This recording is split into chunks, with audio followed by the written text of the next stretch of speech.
Africa Content TV.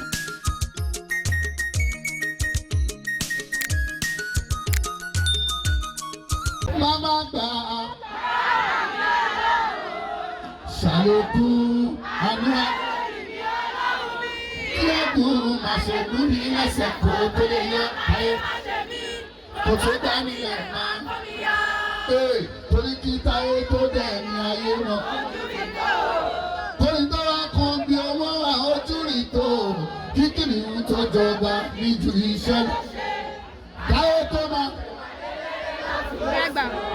àti gúúsù pẹ̀lú àríwá bóyá mo dúpẹ́ pẹ̀lú kan bàjẹ́ níbi pẹ̀lú àṣìwájú ìgbàwọ̀ ọmọlúwọ̀ àwọn ọmọ ọlọ́run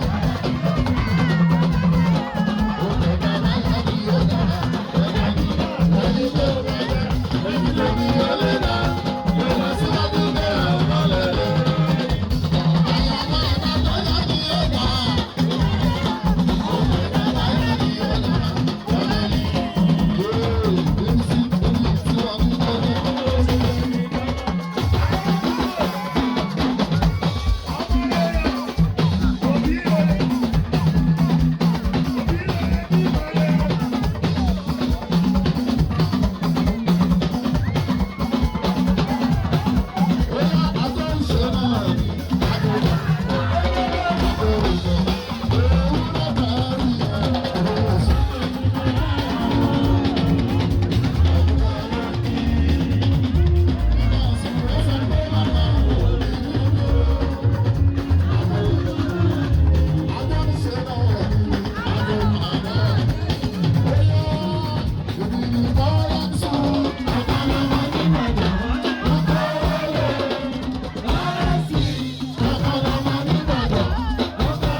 Àwọn ọmọ tó yọ ọmọ gbọ́mọ ní títì.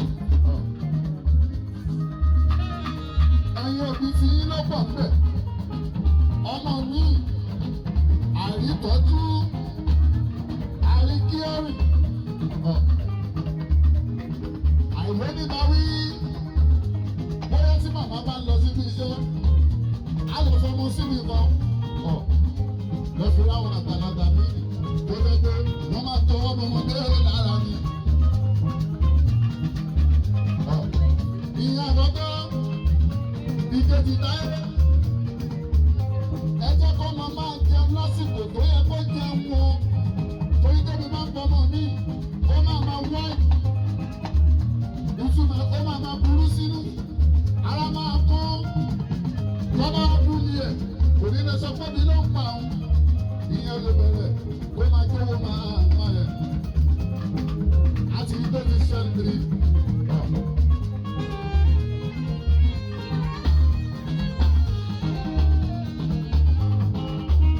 Bẹ́ẹ̀ bá dẹ̀ fẹ́ bọ́mọ mi. Wọ́n ṣe pọ́ nígbà tó bá tó nà ọmọ pa tọ́mọ máa fi sá lọ. Ọmọ mi bẹ́ẹ̀ bá ti nà jù. Ìyẹn lọ ṣe rí wọn lórí títì. Thomas Stanley. Bàbá oníyẹ̀sìn kù kẹ́ ẹ̀ gbọ́ mi dáadáa. Wéèrè ní ọba òyìnbó ṣe ń tọ́mọ ń bẹ̀. Ẹ wá lọ́mọ yín yáyà àkúyà. Ẹ ò sọ́mọ ní tó fẹ́. Àsìkò tó yẹ kẹ́ bọ́mọ sọ̀rọ̀, ẹ ò bọ́mọ sọ̀rọ̀. Àsìkò tó yẹ kẹ́ bọ́mọ ṣeré, ẹ ò bá ṣeré. Àsìkò tó yẹ kẹ́ lójúmọ́, ẹ ò lójú. Ẹ bá ti lè fi ṣe ìlàárọ̀. Ẹ bá dé lálẹ́, ẹ sùn, ẹ bá jí, ẹ máa wẹ̀ fún. Bóyá sọ̀bí kìló jẹ́ àbí láyé wájú, bóyá rẹ̀. Ẹ máa drop ẹ̀ sí school. Ẹ ní bèrè. Ẹ sọ́ọ̀dì ọmọdé mi, irú ìwà tó ní lọ́wọ́. Ẹ wá ń bá ọmọ kékeré, pé wọ́n yọ ọmọ nílé, àpọ̀dé nígbà ọ̀rẹ́ sí ọjọ́ tó ọ̀run yìí.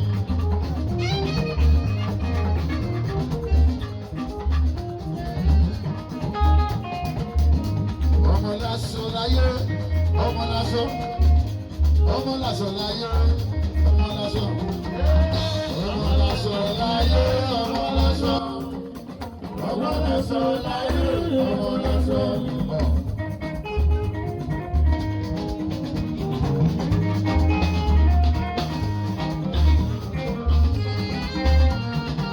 Mama mi máa ṣe ń wéré, sí agbára o. Mama mi máa ṣe ń wéré, sí agbára o. Ọmọdé bá ń hùwà burúkú, wọ́n ní màmá ẹ̀ ló kọ́. Ọmọdé bá ń hùwà burúkú, wọ́n ní màmá ẹ̀ ló kọ́. Ọmọ mi fẹ́ lọ tó dà ọ̀ mí láyé. Ọmọ mi fẹ́ lọ tó dà ọ̀ mí láyé. Ayé tí mo wà yìí kò máa yé mi o. Ayé tí mo wà yìí kò máa yé mi o. Ìyá mi máa ṣe é sára o. Ìyá mi máa ṣe é sára o. Ìyá mi wúrà yìí òbí mi.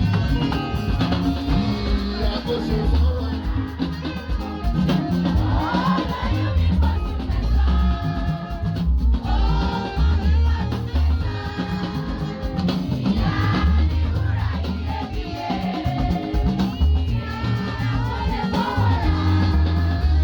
Ẹni tó bá mọ yìí màmá ẹ̀, ó ní fèrè yìí. Ẹni tó bá mọ yìí màmá ẹ̀, láì lè lóko ẹ̀ ń ṣe ká àjọpọ̀ yẹn, ó yẹ kó ìlú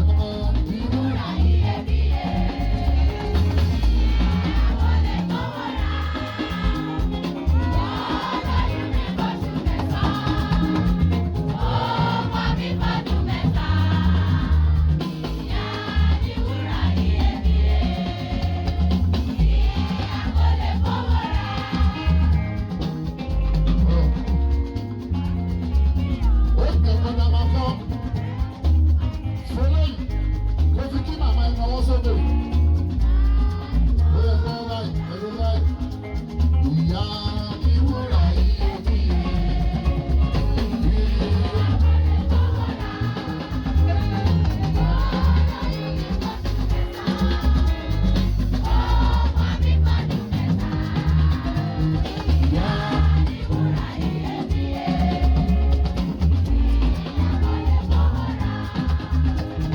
èmi ni màmá tó bí onífèrè àwọn lásìkò láì lórúkọ yẹn ṣe jẹ́ àjò lọ. Màgbé àjòkò lé lọ́mọdé ràdírábà àgbà ìgbówó lọ́mọdé ìmọ̀ ìṣẹ̀lẹ̀ ayé mi ló máa bọ̀ ẹ̀gbọ́n máa lọ.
Ladies and gentlemen, if you love Alamji, Tayo Currency, make some noise!